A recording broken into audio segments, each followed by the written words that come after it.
shot in the head by a so-called militia member. Now, what we know is that militia member is dead. Our Gary Harper has the very latest on what's going on with that story. Gary? Marty, Scott, this all happened in a little town called Eager, Arizona, which is just on the eastern side of the state of Arizona. It's almost on the border of New Mexico. This is what we know so far. Sheriff's deputies, we understand, were trying to serve some type of an arrest warrant on a man by the name of William Cooper. He's also known as Bill Cooper.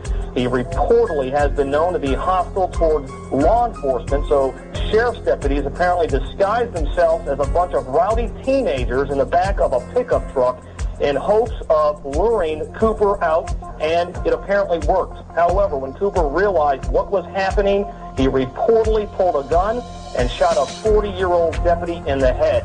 During the gunfight, Cooper himself was shot and he was killed. Now, this is what we know about Bill Cooper. Officials say he belongs to some kind of militia movement and has published several anti-establishment articles. He has a website, we understand, and on that website he acknowledges that there is an arrest warrant for him, but he writes, and we're quoting here, any attempt by any federal government agent or anyone else to execute the unlawful arrest warrants will be met with armed resistance.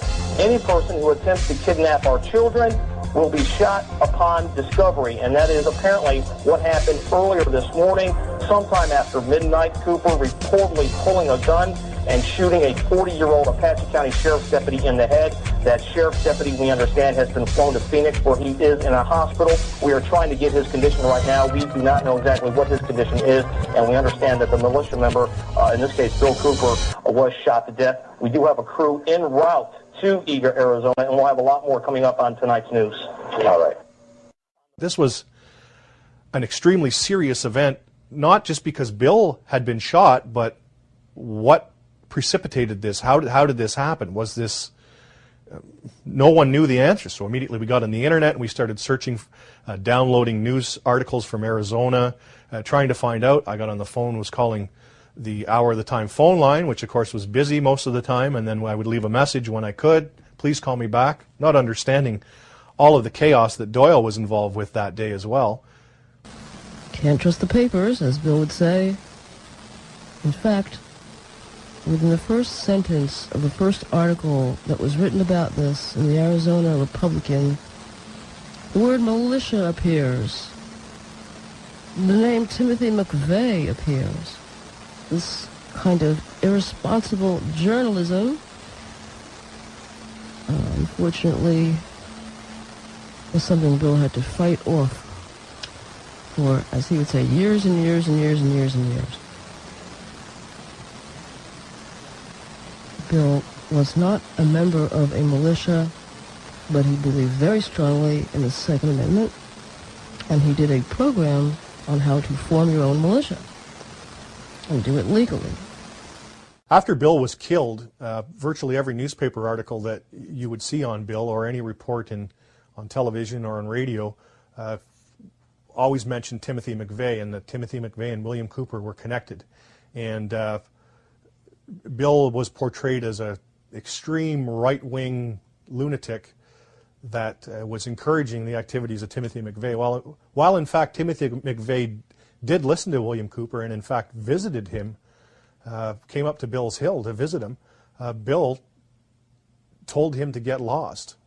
Michael Brescia, who is John Doe number 2, the spitting image of the drawings that they put out, wearing the exact same cap that was worn by the man in the drawings that they put out, with the same tattoo on his left arm, stood in front of me for 10 minutes and talked to me in the company of Timothy McVeigh. And Tim McVeigh was not the leader. Tim McVeigh probably didn't say more than 25 or 30 words during the entire time. Michael Brescia did all of the talking.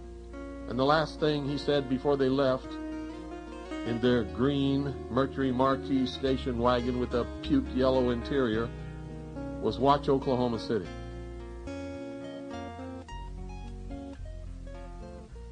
If anyone was in charge, at least on that day, it was Michael Brescia, John Doe number 2, not ever Timothy McVeigh. They told us during that conversation that they were setting out on a mission to make things better in this country, and that they had the approval of the United States Army, who had implanted them with computer chips, had given them their blessings, and knew exactly where they were and what they were doing all the time. Bill was left to lie there in the front yard. Non-lethal devices are the supposed norm in the country and this state. It's supposedly stressed and was verified in newspaper articles afterwards, not even pertaining to Bill's case, just informational articles out of the Arizona Republic.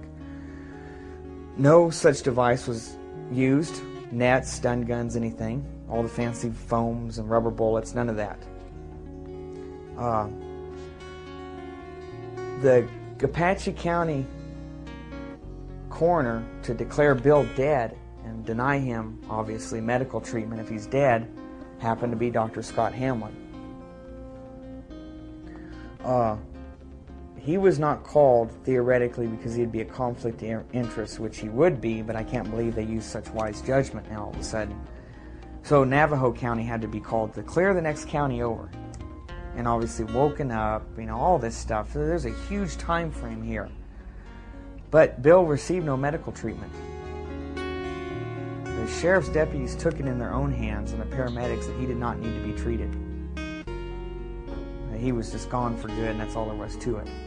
DPS is wrapping up their all-day-long site investigation. Bill's body has been out there all day, so who knows how it was tampered with.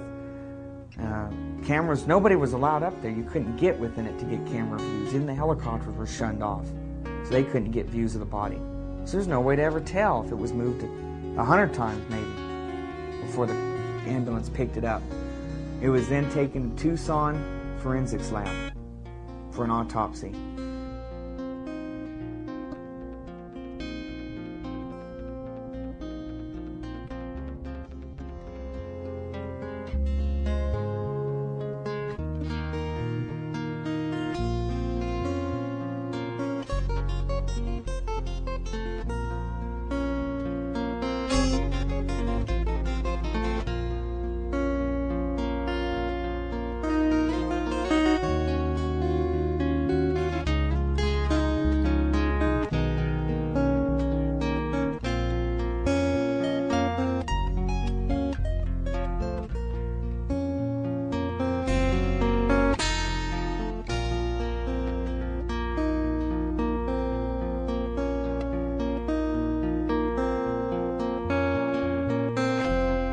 Those of you who are smart enough to know what is transpiring here know that these are historic broadcasts, and by making these broadcasts, I have sealed my fate.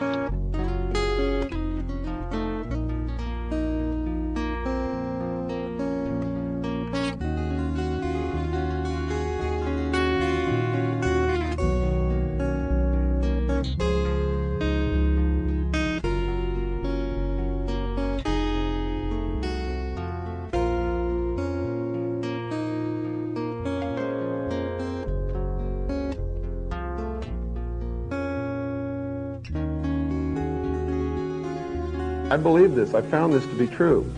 If you're not walking on the razor blade, you're really living in a kind of death existence. You have to have that danger facing you that if I slip, I'm dead. That's what makes you live. That's what gives you life. That's what gives you purpose. And I sincerely believe that any man or woman who does not have principles for which they're ready and willing to die for at any given moment that they're called upon to do that is already dead and are of no use or consequence to themselves or anyone else, and will be unhappy throughout their life for that very reason and that very reason alone.